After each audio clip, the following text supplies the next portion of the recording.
Hare Krishna, dear devotees, welcome back once again to our ever ongoing series on the glories of our beloved Sri Vrindavan Dham. Nama Om Vishnu Padaya Krishna Pashtaya Bhutale Srimati Bhaktivedanta Swaminiti Namane Namaste Saraswati Deve Gauravani Pacharine Nivishesha Shunyavadi Paschatya Deshatarine. All glories to Srila Prabhupada. Excuse me, I still have my cold. So we are continuing with our mini-series on Stimulation for Ecstatic Love, and this will be part 14. In our last lecture, we discussed the glories of the lotus flower in Radha and Krsna's pastimes, and I'd like to continue with the same theme today.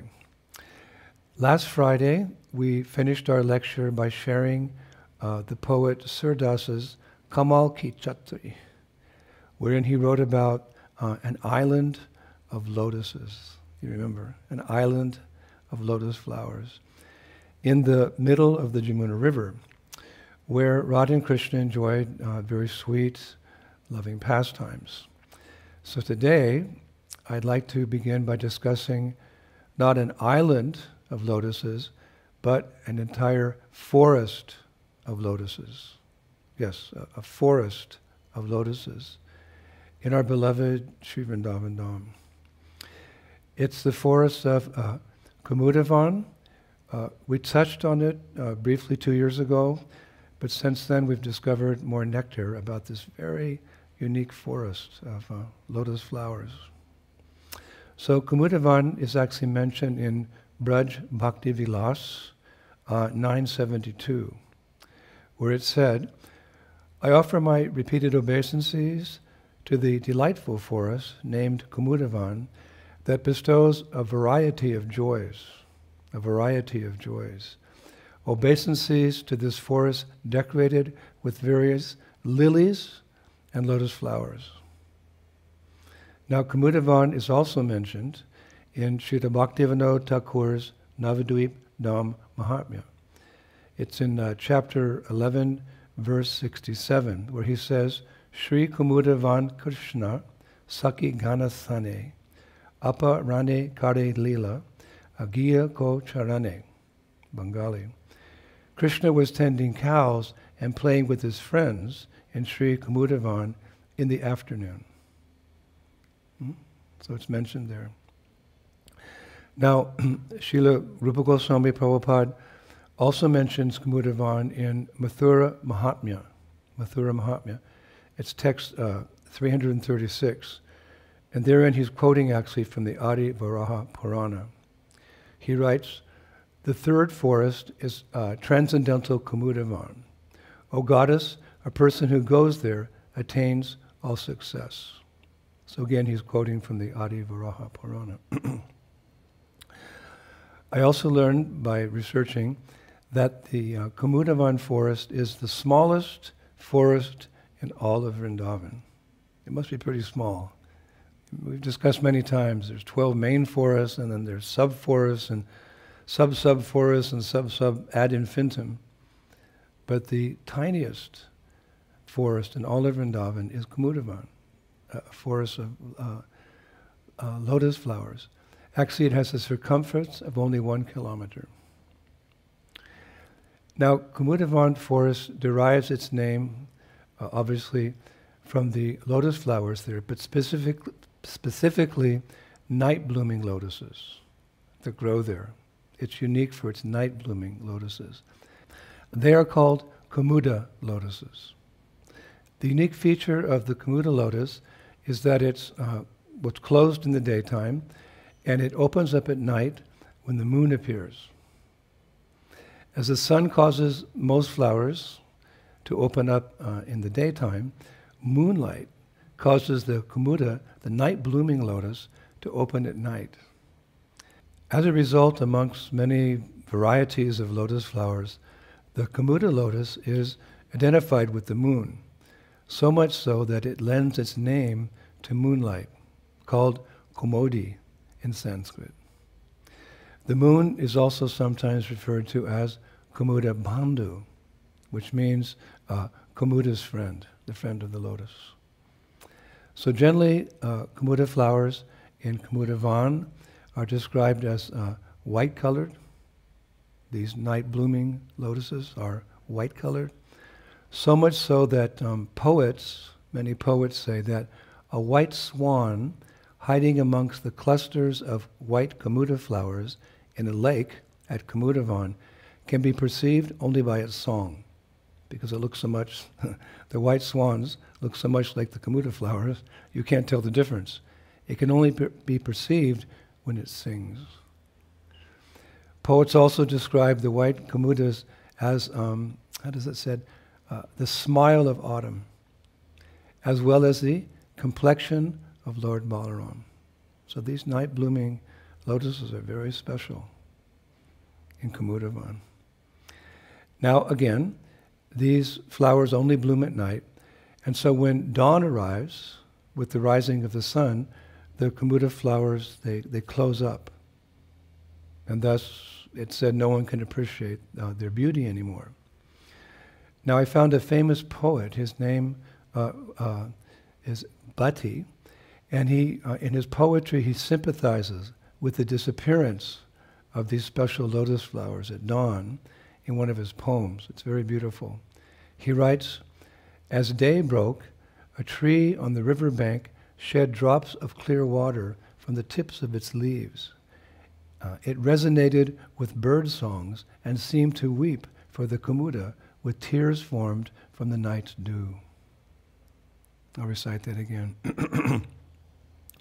"As day broke, a tree on the riverbank shed drops of clear water from the tips of its leaves.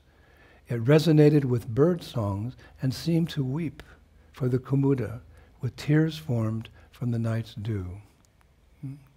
Lamenting because you can't see this beautiful flower, and it's closed up in the daytime. Now, the gopis, the Braja gopis, also referred to these Kumuda flowers when they asked Uddhava, who was visiting them after Krishna left Vrindavan, whether Krishna remembered their pastimes amongst the Kumudas, amongst the lotus flowers. It's Srimad Bhagavatam 10:47-43. They said, "Uddhava, does Krishna recall those nights in the Vrindavan forest, lovely with Kumuda, lotuses, jasmine, and the bright moon? As we glorified his charming pastimes, he enjoyed with us his beloved girlfriends in the circle of the rasa dance, which resounded with the music of ankle bells." So they referred to the Kumuda. Though not visible now, Shastra says that the Jamuna River once flowed through Kumudavan in a winding course, nourishing the Kumuda lotuses that flourished there. So now we'll share a pastime described by a devotee, a Vaishnava poet named Nandadas, who, how could you say it poetically, penned a number of Radha and Krishna's pastimes using the analogy of the lotus. Now, Nandadas was a medieval Brajbhasa poet who used to live at the base of Govardhan Hill, and actually he served as a pujari for the Gopal deity that was discovered by Madhavinda Puri, special personality. And I was reading in the Vrindavan Research Institute, he wrote hundreds of poems. In his book, Nandadas Kepad, we find the following pastime called Dinta Viraha Kopad. Dinta Viraha Kopad. It's still sung, because pastimes are sung in Braj. It's still sung in Nathdwar, in Udaipur, Rajasthan, where the deity of Gopal is now being served. Of course, nowadays he's known as Srinathji, but originally when Madhavinda Puri found him, he was called Gopal. It's a pastime about Vipralamba Bhav, feelings of separation between Radha and Krishna. Now I must say, it's quite deep. It's quite deep.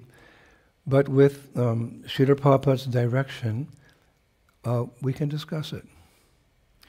Srila Prabhupada himself said the same in a Radhastami lecture he gave in London on September 18th, 1969. I heard it the other night. Therein he said, these are, of course, very transcendental topics. It's a great science. Only one who is advanced in Krishna consciousness and well conversant with the Shastras can understand such things. But still, we can discuss from the Shastras. But still, we can discuss from the Shastras.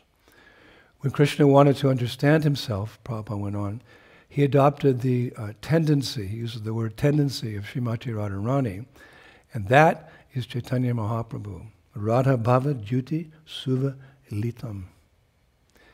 Chaitanya Mahaprabhu is Krishna, but he has accepted the propensities of Radharani. As Radharani is always feeling separation from Krishna, similarly, in the position of Radharani, Lord Chaitanya was feeling separation from Krishna. That is the teaching of Lord Chaitanya. Feelings of separation, not meeting. The process of devotional service taught by Chaitanya Mahaprabhu and his disciplic succession is how to feel separation from Krishna. Prabhupada continues, and that is Radharani's position, always feeling that separation. So yes, deep subject matters, but we see here, even in the very beginning of the movement, Prabhupada was preparing us, setting the foundation so that we can go on and hopefully by his mercy one day understand these things, and we understand them by discussing them. So our poet Nanda Das, he writes that when Radha and Krishna were young, Mother Purnamasi was always making special arrangements for their meeting. And when that was set up, when a meeting was set up, she would send messengers with messages to inform Radha and Krishna about the meetings. Something really interesting, I was reading that she actually had, it's described, an army of messengers. Purnamasi has an army of messengers to send messages between Radha and Krishna. Very interesting messengers. Amongst them are parrots, pigeons, white eagles, female monkeys, manjaris, dutikas. Dutikas is like female attendants. And shehacharis. Shehacharis means the best friends of the gopis. They also take messages. And anucharikas. Anucharikas means servants of the gopis. And then dasis. That's described as servants of the servants of gopis. Then there's Vrindadevi, who takes messages. Then, it's very nice, another group of messengers are the stars in the sky above Braj. They act as messengers. The stars in the sky above Braj. Somehow they take messages. And last but not least, the lotuses of Braj. They also act as messengers. And we'll see how so in this pastime. So the poet Nanda Dasi says, one day, Lalita Saki said to Radha, "My dear Radha, by the arrangement of Purnamasi, a meeting has been arranged for you with Krishna in a beautiful forested area of Braj, down by the Jamuna River." But Shri Radha said, "Oh Lalita, no, I'm a pious girl. I cannot go to meet him under these circumstances." Then Radha paused and said, "Yet, at the same time, I want very much to meet him." So Lalita said, "My dear Radha, your words appear contradictory. Will you go or not go? You have to make up your mind. Will you go or will you not go?" So then Radha replied, "My dear Lalita Saki, you do not understand." This is so beautiful. You do not understand the language of love. It is so complicated. In love, saying no is a yes. Night is daylight. Losing a game is winning, and the thorns of Braj are the lotuses of pleasure. This is a market of rasa. One who enters it gets stuck life after life. In love language, crying means laughing. Insulting means showing respect. Giving is receiving, and speaking is remaining silent.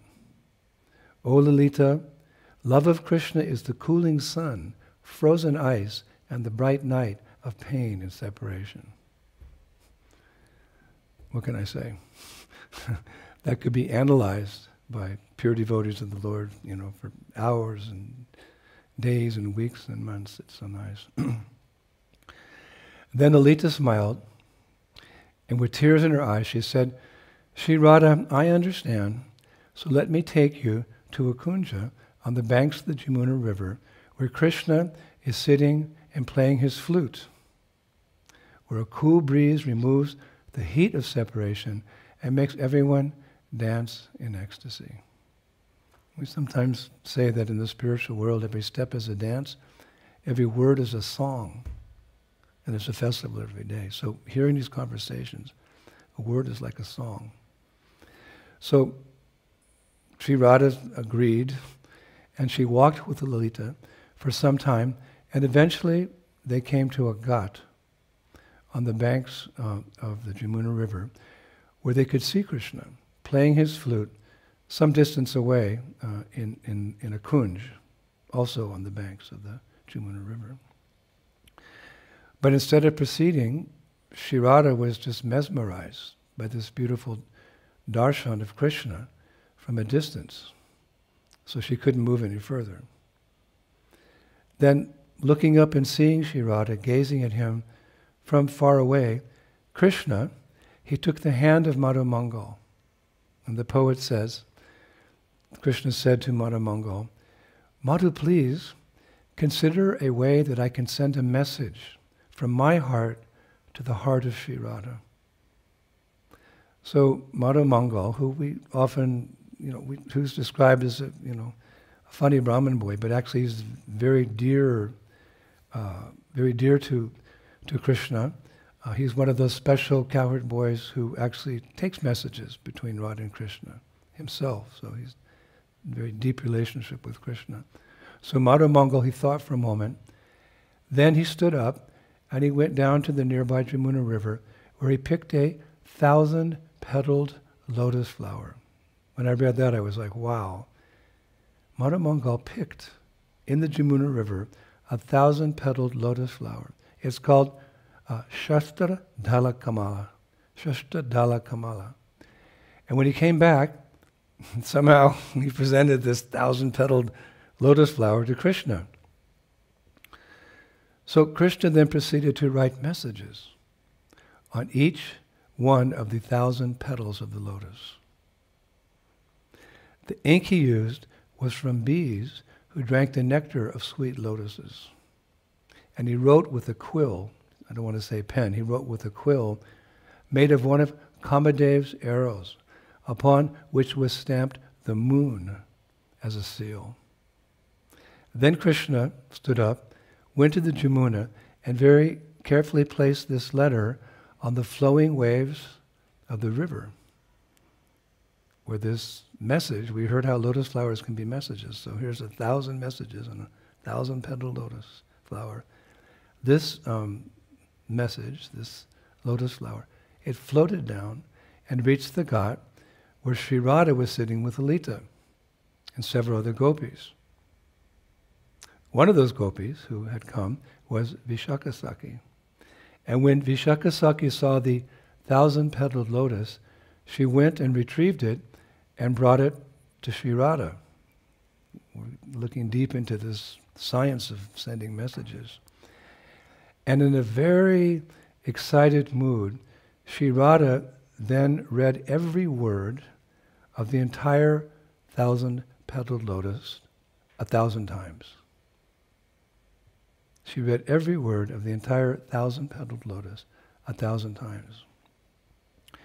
And when she finished, she turned to her friends and she said, famously, I'd like to say, May the sound of these words, filled with love and devotion, resonate here in Sri Vrindavan Dham forever and forevermore.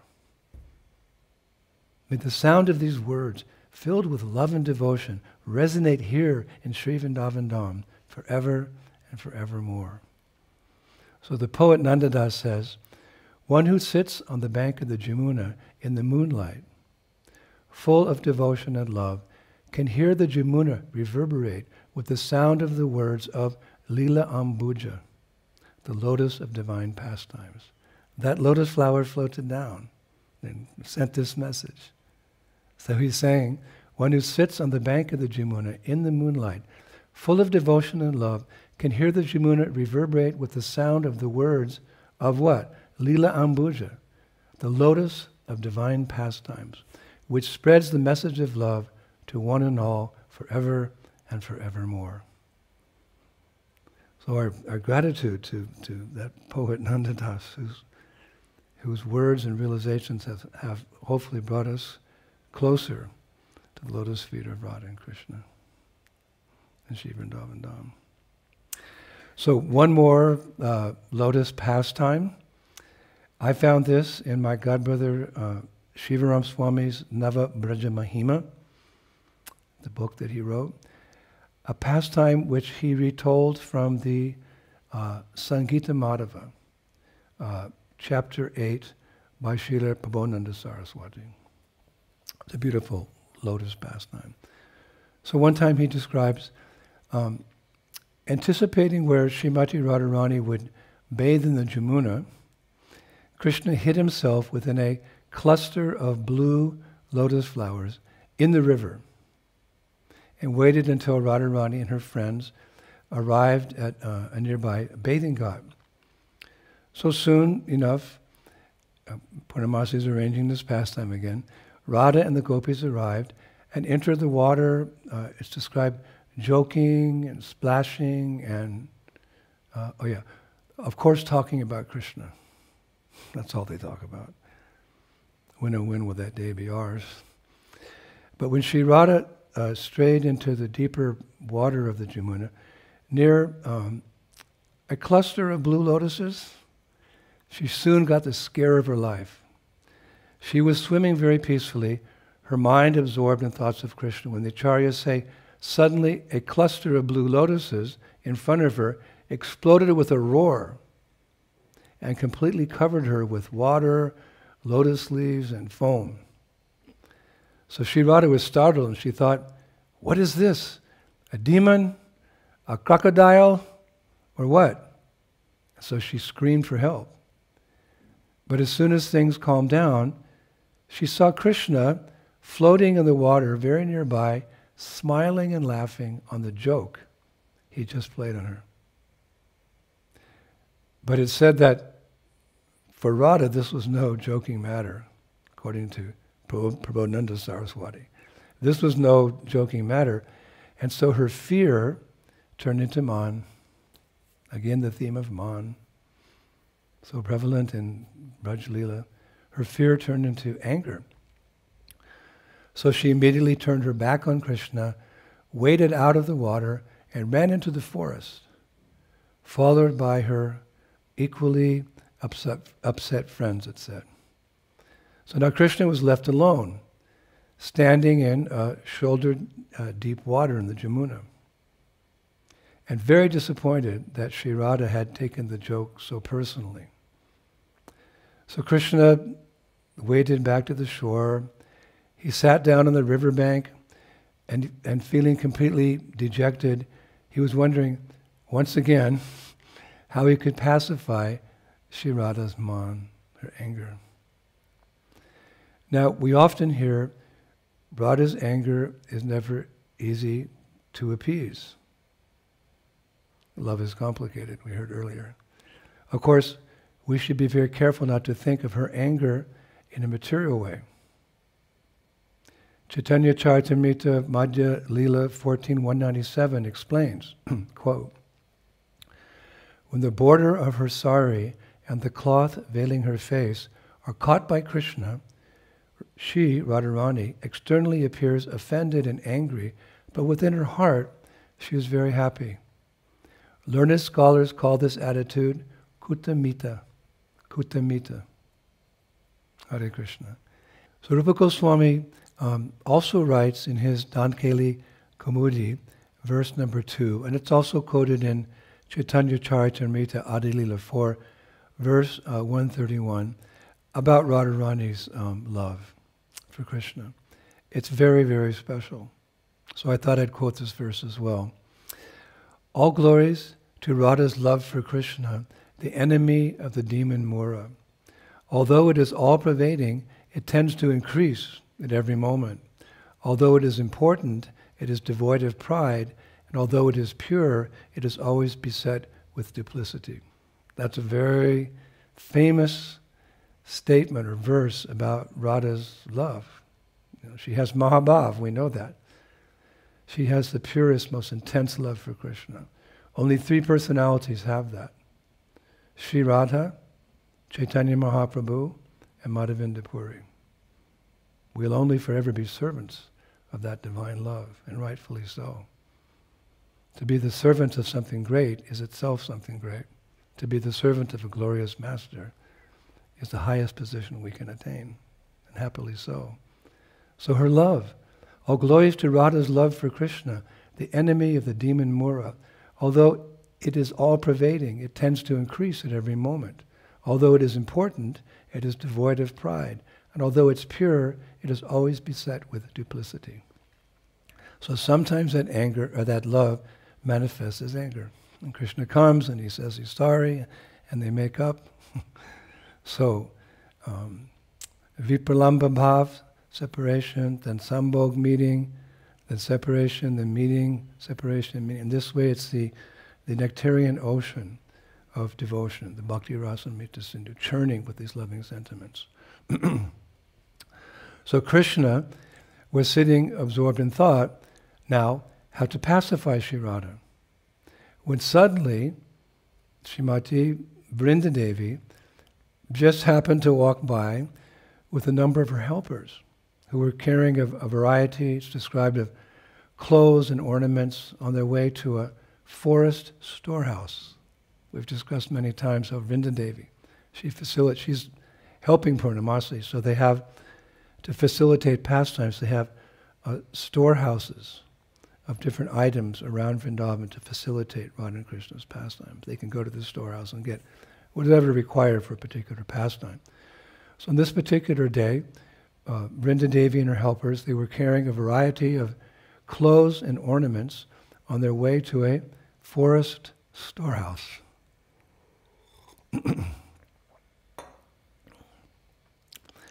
So the acharyas say that Krishna smiled and thought, this must be the hand of fate. So approaching Vrindadevi, he described his predicament and said, "O Devi, please help me regain Shri Radhika's favor." So Vrindadevi smiled and quickly she came up with a solution. And what was that?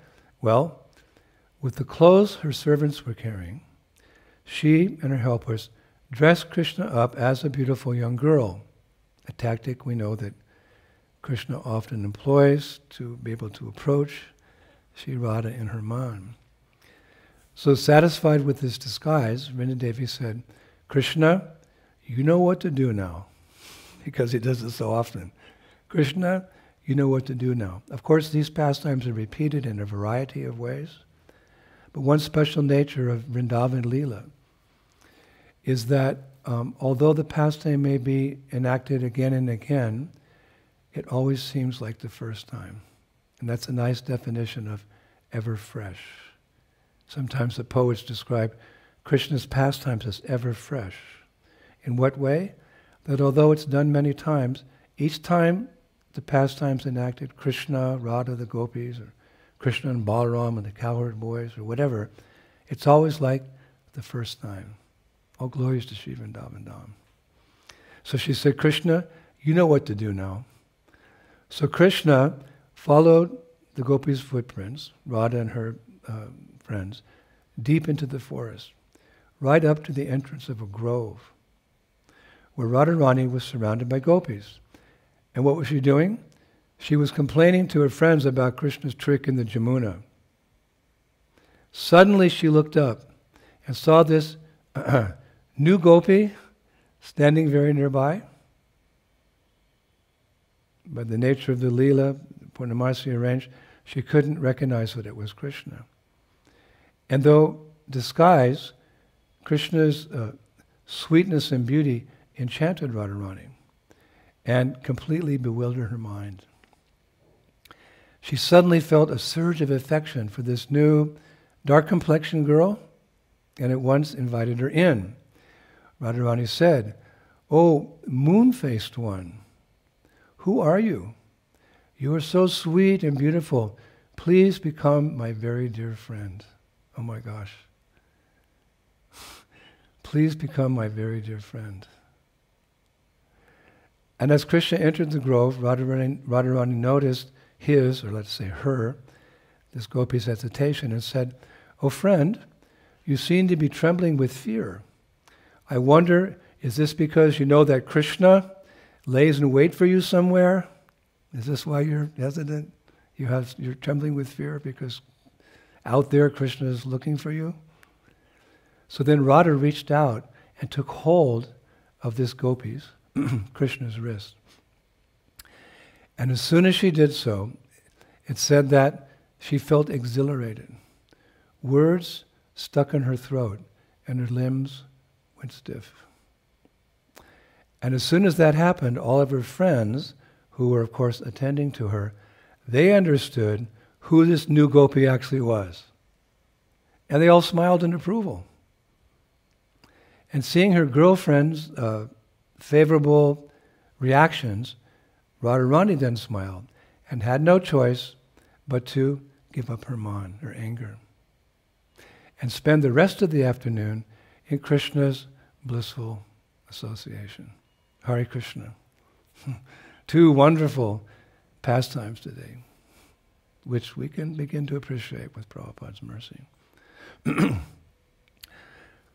So today I'd like to conclude with a very beautiful verse from Chaitanya Charitamrita, Madhya Lila 25, 274. It's short but sweet. And I quote, "Devotional service to Krishna is exactly like a pleasing, jubilant forest of lotus flowers, wherein there is ample honey. I request everyone to taste this honey.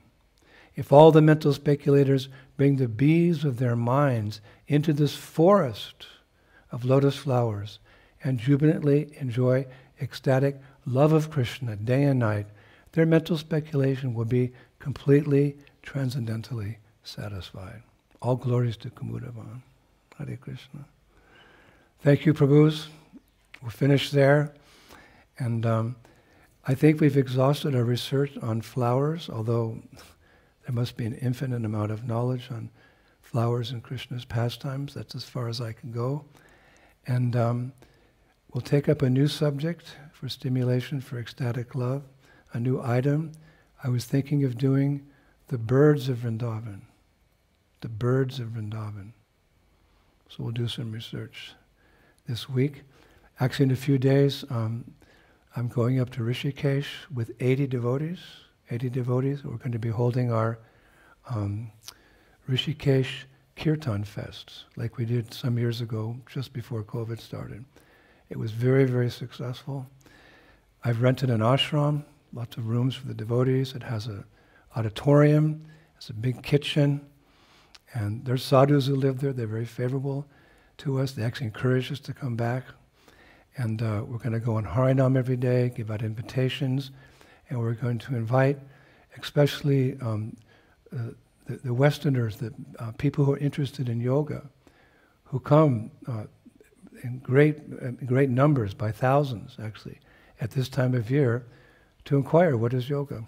And we're going to be there teaching them what is Bhakti Yoga, as given by Chaitanya Mahaprabhu and Srila Prabhupada, which means chanting, dancing, and feasting with some Harikatha. We'll share some Krishna consciousness with all of them in the hopes that After their visit to this tirtha, this very important place, Rishikesh, they'll have the good fortune to come to Sri Vrindavan Dham and wander in this transcendental abode and learn about the loving pastimes of Krishna and Balaram and Radha and Krsna, and come to our Krishna Balaram Mandir, visit Srila Prabhupada's Samadhi, and in the association of our ISKCON devotees, begin their path back home, back to the spiritual world. But still, I'll be there for 3 weeks. I'll somehow maintain these weekly lectures for all of you and for me. All glories to Srila Prabhupada, the revealer of the Dham. Shri Shri Gaur Nitai ki, Shri Shri Krishna Balaram ki, Shri Shri Radha Shama Sundar ki, Vrindavaneshwari, Srimati Radharani ki, Mayapur Dham ki, Shri Shri Gaur Nitai ki, Shri Krishna Sankirtan Yagya ki, Nitai Gaur Pranandi. Jai Jai Sri Sri Radhe Shyam. Hare Krishna.